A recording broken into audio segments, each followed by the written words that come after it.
Kung napapansin nyo to mga boss, chamber na to, yan. Ginaya ko yung ginagawa ni ni Boss Kasinit na anti-apaw sa tubig, pero hindi umubra. Kaya tinanggal ko na yung mga nakapalibot, yan yan. Dami, yan, Gawin ko na lang na tulad ng dati kong ginagawa.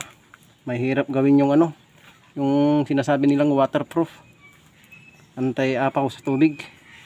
So ito yung mga boss, yung ating nozzle burner to. 1 in 1/4 ito mga boss. Laki. So binutas na natin ito mga boss. Itong butas na to, 4 lang dito sa baba, 4 lang din dito sa gitna, 8 dito sa taas. Subukan lang natin to mga boss kung pwede. At ang size ng drill bit natin dito sa taas 1.5. Dito naman sa gitna 2 mm. Dito rin sa baba. Pero di pa ako nakasigurado dito mga boss. Baka pwede pa natin itong lagyan ng oil distractor, kasi ito wala ng oil distractor to Dahil nga sinundan ko nga yung ginagawa ni Boss Kasinit, di ko naman magawa, sablay. So dito na lang tayo. Susubukan nating paapuyin, sisindihan, lilingasan. Yan.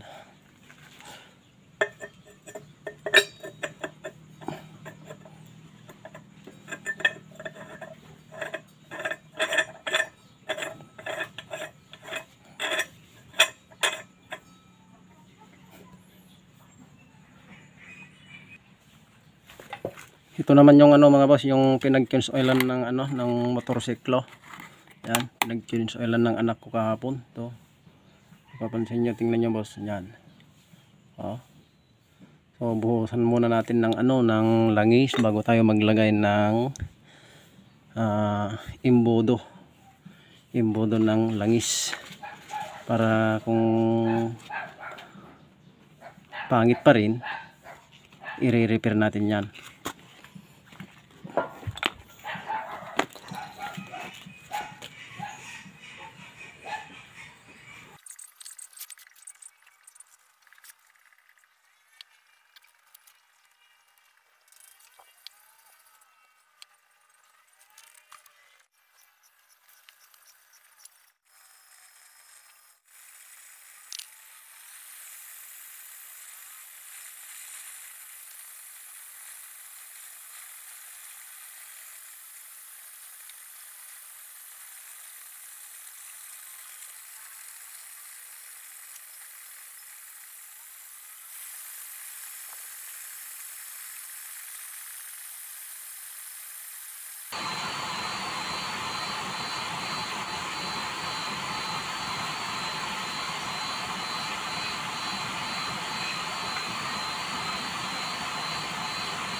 Wala namang makitang apoy mga boss. Wala tayong makita, maliwanag kasi dito sa labas.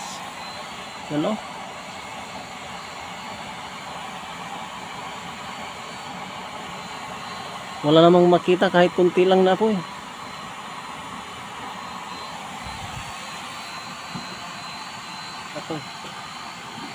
Pasok natin doon sa loob mga bossing. Samahan nyo na lang muna kami.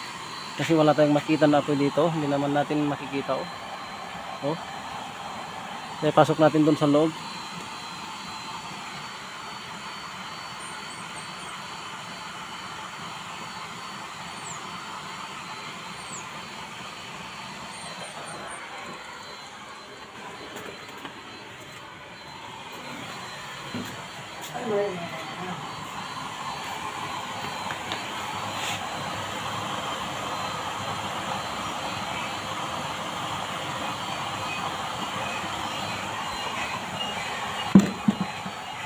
May apoy din naman pala mga boss, yan Hindi lang makita doon sa sa labas.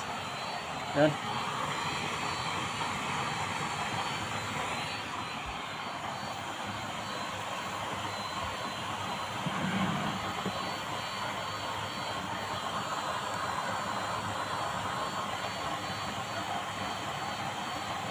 Pero hindi umaapaw yung yung kanyang apoy. Dito lang sa sa loob.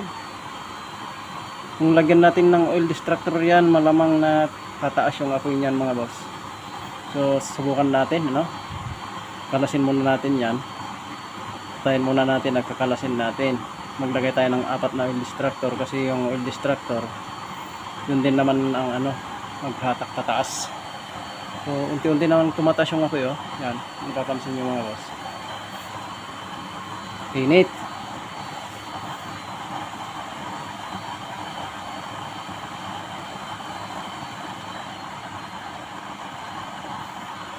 Ay, okay naman pala siya mga boss, yan. Meron na rin ng taas na rin. Okay naman pala yung kanyang mga boss, yung kanyang butas. Kaso nga lang, kailangan maglagay tayo ng dyan ng oil distractor mga boss. Yan.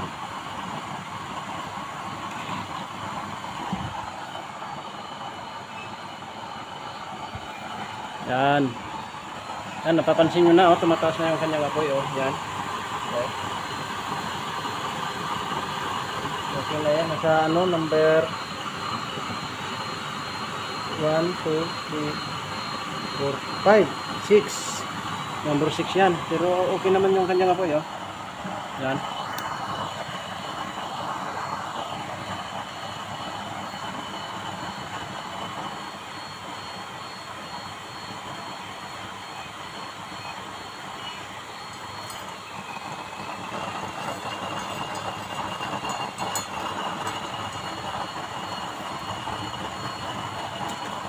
Okay yung kanyang apoy, yan.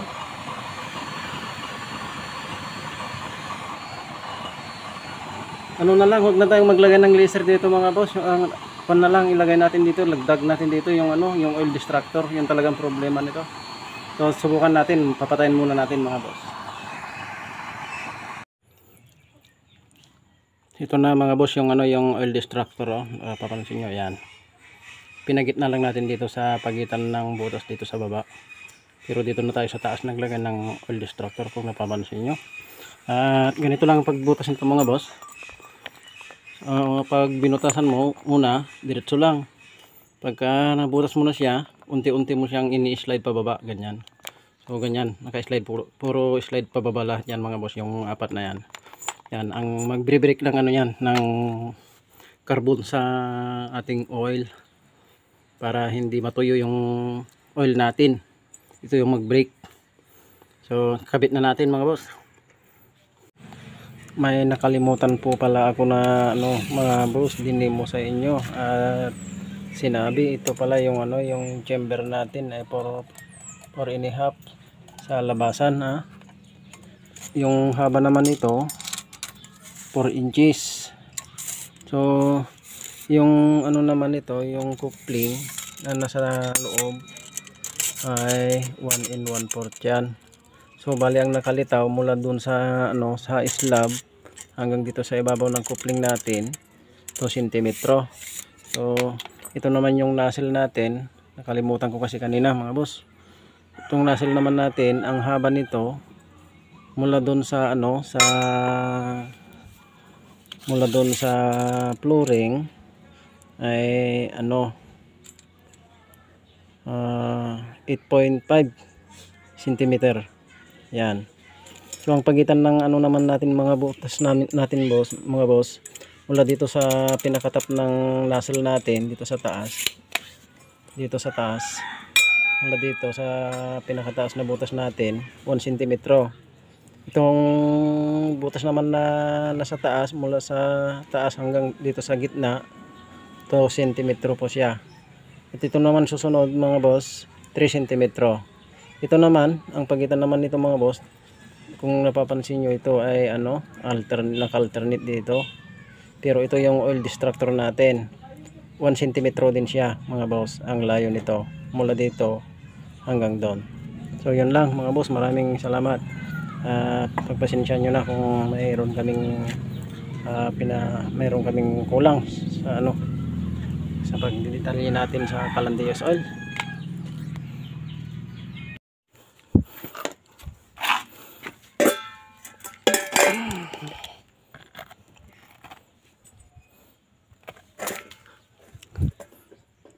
Mainit pa lang mga boss. Yan.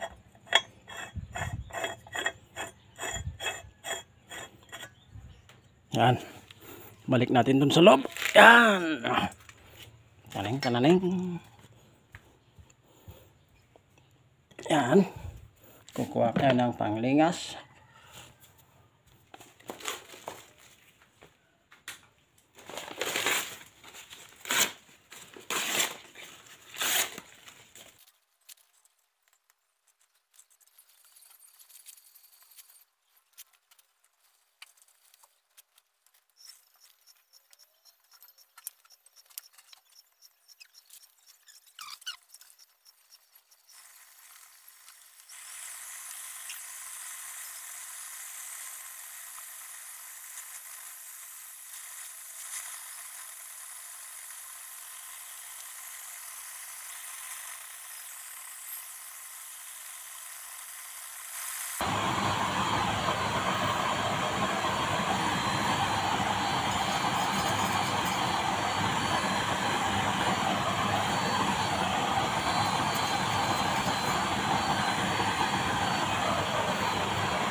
Yan po yung kanyang apoy mga boss.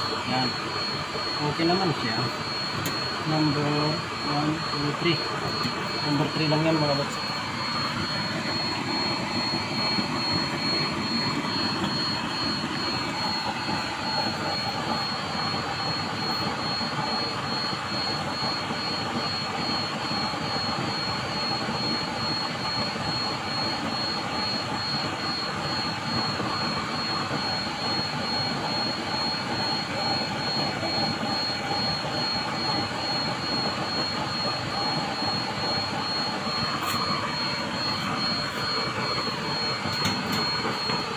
Yan.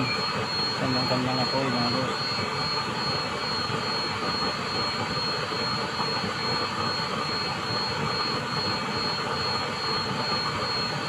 Okay naman yung kanyang apoy mga boss.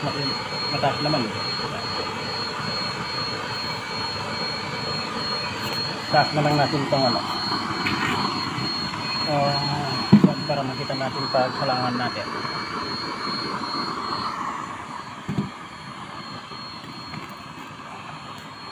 Yan. Yan siya oh. Okay naman yung kanyang apoy no. Number 3 lang yan mga boss. Ito siya oh. Oh.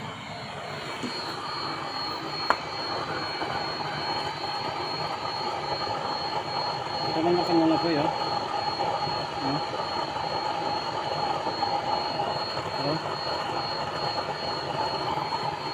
So yung mga baguhan dyan mga boss, kung gusto nyo tularan to, okay lang.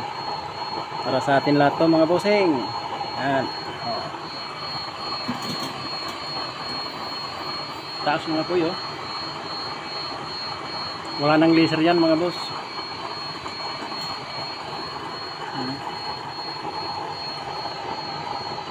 Biruin mo yan, naka number 3 lang.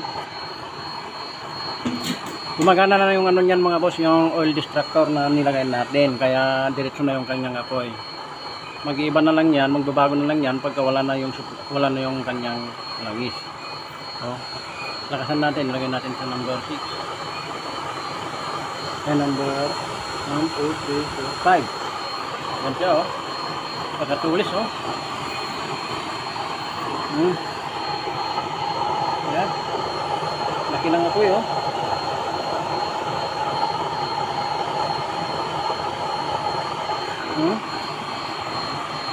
Taas.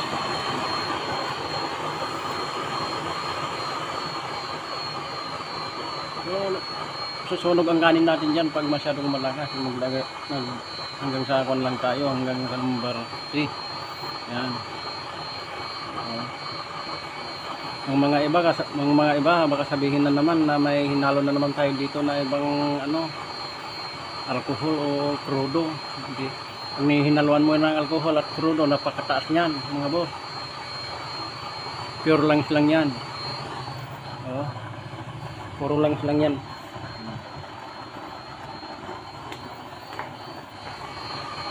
Oh. Laki, ha? Ayos, no? Oh.